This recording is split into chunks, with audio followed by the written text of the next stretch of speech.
हर हर महादेव। आपका स्वागत है हार हार भक्ति चैनल पर, जहां हम आपको भक्ति और श्रद्धा की वो कहानियां सुनाते हैं जो जीवन बदल सकती हैं। आज हम जानेंगे भगवान शिव को संहार का देवता कहा जाता है, लेकिन सच्चाई यह है कि उनका हर रूप अंत में कल्याण ही करता है। वे कभी भोलेनाथ बनकर अपने भक्तों पर कृपा बरसाते हैं, तो कभी रौद्र रूप धारण कर पूरे संसार को झकझोर देते हैं। उनके भीतर प्रेम भी है, करुणा भी है, विनाश भी है और सृजन भी। आज हम बात करेंगे भगवान शिव के उन 5 अद्भुत और भयानक रूपों की, जो न केवल देवताओं को चौंका देते हैं, बल्कि हमें भी जीवन का गहरा दर्शन सिखाते हैं। पहली कथा उस समय की है जब शिव को अपमानित किया गया था। दक्ष प्रजापति ने एक यज्ञ आयोजित किया, लेकिन उसमें शिव को आमंत्रित नहीं किया। शिव की पत्नी सती ने जब यह अपमान देखा, तो उन्होंने खुद को यज्ञ अग्नि में समर्पित कर दिया। इस दुखद घटना ने शिव को भीतर तक झकझोर दिया। उन्होंने अपने जटाओं से एक भयानक योद्धा को उत्पन्न किया। उसका नाम था वीरभद्र। वीरभद्र ने यज्ञ में पहुंचते ही सब कुछ तहस नहस कर दिया। उसने दक्ष का सिर काट दिया और यज्ञ को समाप्त कर दिया। यह रूप दर्शाता है कि शिव कितने भी शांत क्यों न हों, लेकिन जब धर्म और प्रेम का अपमान होता है, तो वे विनाशक बन जाते हैं।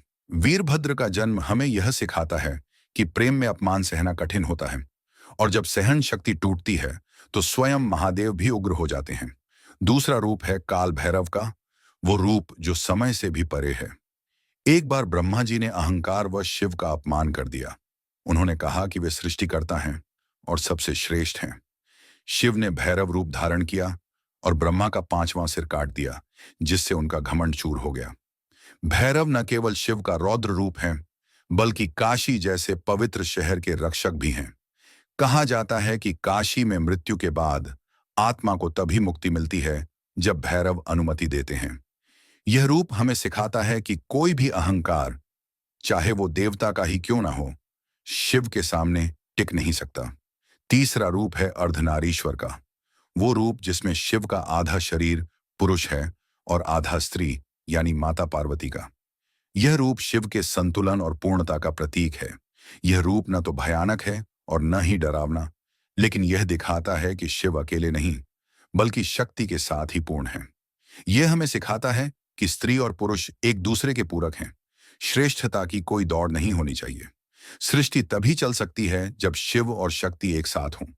अर्धनारीश्वर का यह अद्भुत रूप समाज को बराबरी, संतुलन और समझ का पाठ पढ़ाता है। चौथा रूप है नटराज का, शिव का तांडव करता हुआ रूप। इस रूप में शिव एक पांव से अपवित्रता को दबाते हैं और दूसरे पांव को आसमान की ओर उठाकर ब्रह्मांड के हर कण में नृत्य करते हैं। उनका यह नृत्य केवल कला नहीं, बल्कि समय और परिवर्तन का प्रतीक है। जब शिव तांडव करते हैं, तो पुरानी सृष्टि का अंत होता है और नई सृष्टि का आरंभ।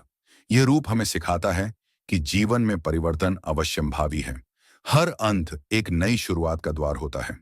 शिव का नटराज रूप हमें यह याद दिलाता है कि हर विनाश के पीछे कोई बड़ा निर्माण छुपा होता है। पांचवां और सबसे रहस्यमयी रूप है अघोर। ये वो शिव हैं जो श्मशान में रहते हैं, भस्म लगाते हैं, नर मुंडों की माला पहनते हैं और मृत्यु को साधना मानते हैं। ये रूप बाहरी दुनिया के लिए डरावना लग सकता है, लेकिन इसके पीछे गहरा ज्ञान छिपा है। अघोर शिव हमें यह सिखाते हैं कि जो मृत्यु से नहीं डरता, उसे कोई नहीं डरा सकता। वह संसार के हर मोह, हर भेदभाव से ऊपर उठ चुका होता है। शिव का यह रूप बताता है कि जीवन और मृत्यु दोनों एक ही सिक्के के दो पहलू हैं। जो मृत्यु को स्वीकार कर लेता है, वही वास्तव में जीना सीखता है। इन पांचों रूपों में एक बात समान है, चाहे वह वीरभद्र हो या काल भैरव, अर्धनारीश्वर हो या नटराज या फिर अघोर रूप, सभी रूप अंततः कल्याणकारी हैं। ये रूप हमें केवल शिव की शक्ति नहीं दिखाते, बल्कि जीवन के गहरे सत्य से हमें जोड़ते हैं। वे हमें सिखाते हैं कि हर विनाश के पीछे सृजन छिपा होता है, हर क्रोध के पीछे प्रेम की पीड़ा होती है और हर भयानकता के पीछे कोई बड़ा आध्यात्मिक उद्देश्य होता है। भगवान शिव के ये अद्भुत और रहस्यमय रूप हमें जीवन जीने की एक नई दृष्टि देते हैं। अगर हम शिव के इन रूपों को समझ पाएं, तो न केवल हम डर से मुक्त हो सकते हैं, बल्कि जीवन के हर मोड़ पर संतुलन और शांति भी पा सकते हैं। यही शिव हैं, महाकाल, भैरव, योगी, नटराज और अघोर, जो मृत्यु में भी जीवन की झलक दिखाते हैं, हर हर महादेव। वीडियो पसंद आया हो तो वीडियो को लाइक करें, कमेंट में लिखें हर हर महादेव और चैनल को सब्सक्राइब करें ताकि आप हर नई कथा सबसे पहले सुन सकें।